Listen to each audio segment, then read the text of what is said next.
Hi guys, welcome back to my channel and my name is Vikas, and today we're going to have a look at a very common issue which most of you have pointed out is forming of ice crystals in your ice cream. Most of you who make ice cream at home have messaged me, called me and told me, chefs, we've been making ice cream for quite some time. The recipe works out fine. However, in the end of the day or maybe in a day or two, they find a lot of ice crystal formation inside. And what is the reason? I've listed a few reasons which could probably solve your issues and make your ice cream creamier.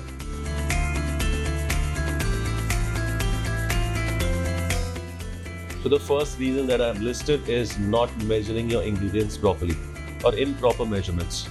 The biggest cause I feel at home can be most of you are using cup measures or random spoon measures. Ice cream making is a science, it's not andaza. So if you're going to do ice cream making with andaza, you're never going to get consistent results.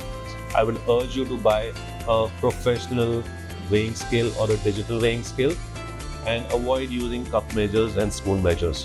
Whenever you use cup measures or spoon measures, you will always get inconsistent weighing, which results in an inconsistent ice cream.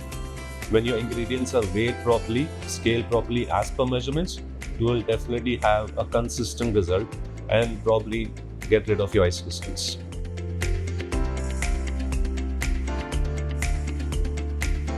The second point is most of you think sugar is just for sweetness. But sugar is not just for sweetness. In fact, sugar is one of the most important ingredients in an ice cream which controls the texture of your ice cream. So sugar needs to be weighed properly and do not get scared of sugar. Sugar is good as long as it's measured properly and because it plays a very vital role in controlling the ice crystal formation, also making your ice crystals softer, and the most important point is also controls of freezing point depression. If you cut down on the amount of sugar that is supposed to be added in the ice cream, your ice cream is going to turn icy or rock hard. To get the right amount of scoopability, you have to put the right amount of sugar in your ice cream, and this will definitely prevent ice crystals in your ice cream.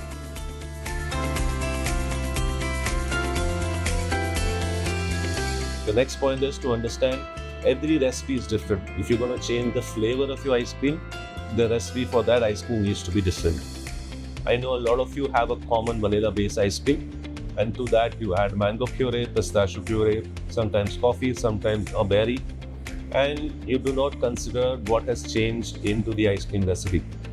So it's very important to understand with every flavor change, there is a difference in fat, sugar and solids. And this contributes to the texture of your ice cream. So do not keep a common recipe throughout. You will have to change your recipes based on the kind of ingredient that you're adding and adapt accordingly.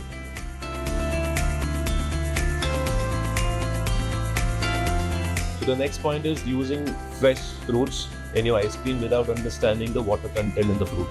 So with every different fruit that you use, if it's mango, strawberry, watermelon, it is not just the fruit that you're adding, you're also adding fibers, you're also adding a lot of water. Some fruits are heavy in carb, some fruits are heavy in fat, and the difference in the texture is caused by the fruit that you add. So it's very important to understand what type of fruits you add before you add the fruit inside. Because if a fruit like a watermelon or a sweet lime, which is very high in water, or even a strawberry, which has a very high water content, and if you add it to your recipe without balancing your recipe, there are chances the water content in your ice cream goes higher and it will result in an icy texture in a day or two.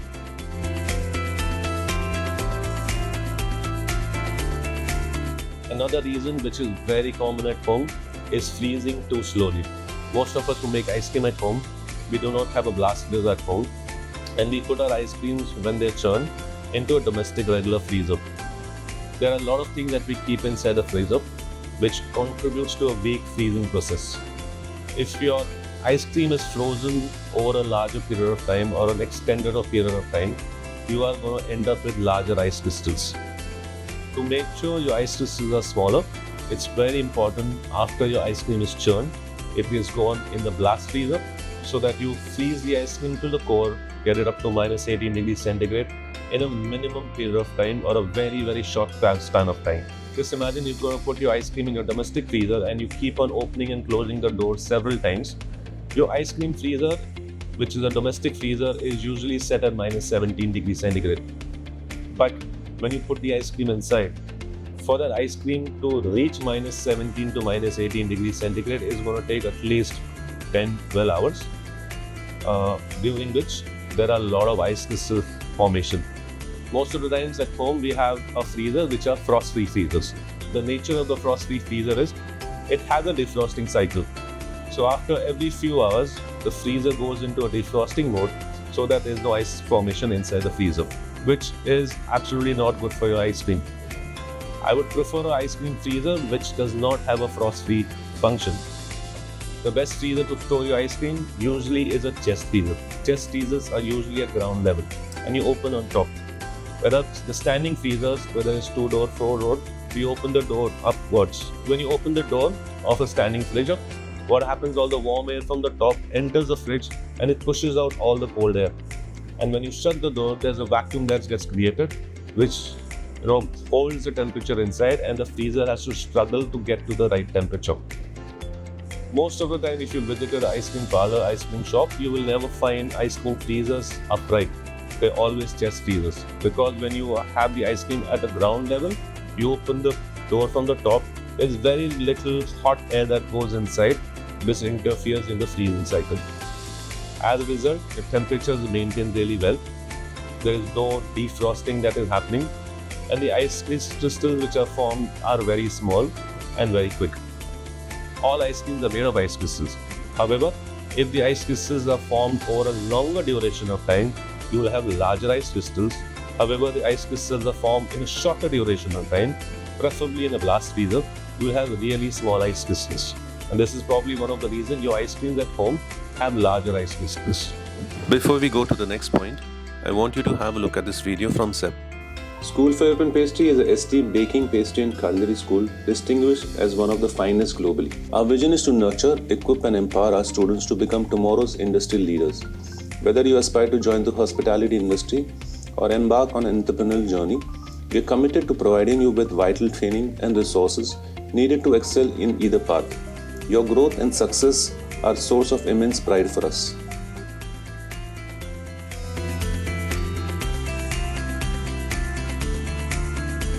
One of the biggest reasons, or one of the reasons which I know most of you use, is condensed milk.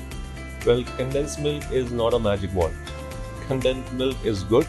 I use condensed milk in some of the ice creams too, but condensed milk cannot solve all your problems. It's not a one-stop solution ingredient. So stop using condensed milk in every ingredient.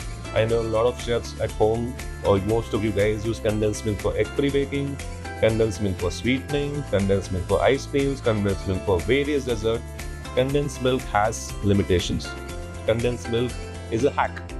Okay, so use condensed milk understanding the role it plays and use it only when required. Do not use it like a magic wand, and the ice crystals are not going to disappear just because you use condensed milk.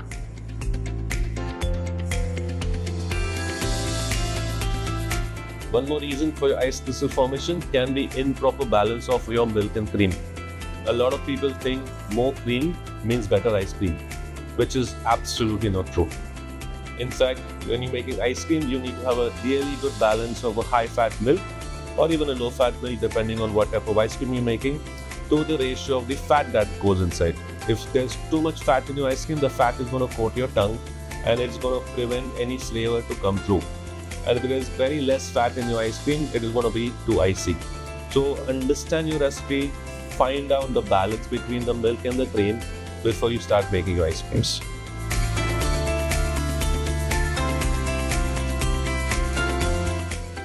Another reason which I have listed down is aging. Now, aging is probably one of the most important steps in ice cream making, but it's very underrated. I know a lot of chefs at home who make their mixtures and straight away churn in the machine. How do you get flavor without that? Aging is one factor which develops flavor, and you have to give time. Aging just does not develop flavor, but it also creates creaminess in your ice cream. When you age your mixture for around 12 to 14 hours, or in case of a gelato, a short period of time, all the proteins swell up, the water molecules bind up, and results in a creamier ice cream and a better flavor. So please do not make your ice cream mixture and straight away put it in your ice cream churner for churning. Give it some time and you will see the result, and you will clearly make out the difference. The flavor will enhance after aging and your ice cream will become more creamier and your ice crystals probably will go out.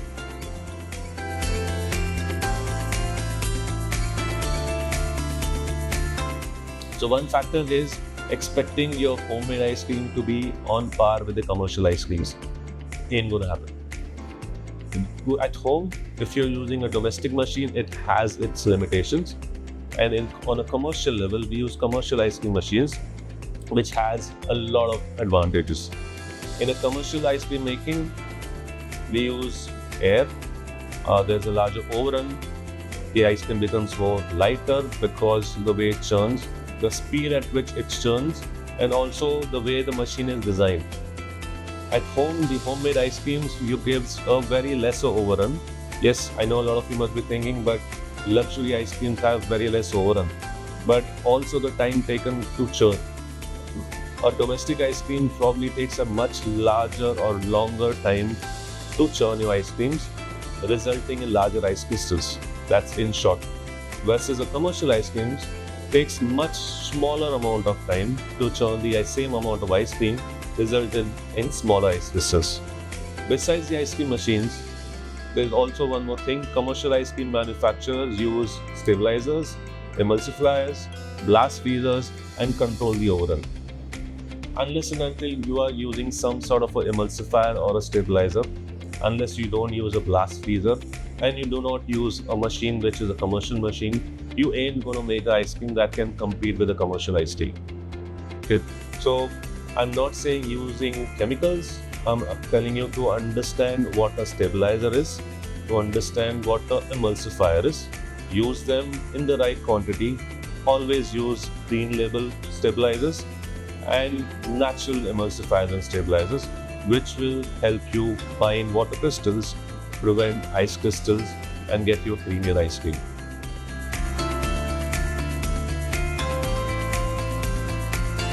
So one last point, which is probably controversial, but do not follow recipes from internet blindly. Okay, I know I am on internet at the moment, you are watching me on internet, but understand the science behind it. Understand the recipes given on internet. Don't blindly follow recipes from internet. Not all of them work. Not all of them who give you recipes have a recipe which is balanced. Not all recipes on internet are well balanced with the understanding of science, with the understanding of techniques, and with the understanding of proper balance of fat, sugar, water, and solids. That's what ice cream is. It's a science. So if you're taking a recipe from internet, do some research, find out where the recipe is coming from, find out which is the chef who's giving you the recipe, if he has the understanding of ice cream making, or he is just downloading some recipe from ChatGPT. So next time you are following a recipe, just make sure the chef has a repute and you've tried and tested his recipes before, and the chef understands what he's talking about when he is giving out recipes. I hope all these points, if you follow and make a note and incorporate in your ice cream making, up to a certain level, I'm 100% sure it will solve your problem of ice crystals. And next time when you make ice creams, incorporate a few points here and there and see the difference. Let me know in the comment section if it has made any difference to ice cream making after you watch this video. Stabilizers, emulsifiers, or if there's anything around ice cream, gelato, sorbet that you would like to learn, please comment in the comment section and let me know. Thank you so much for watching.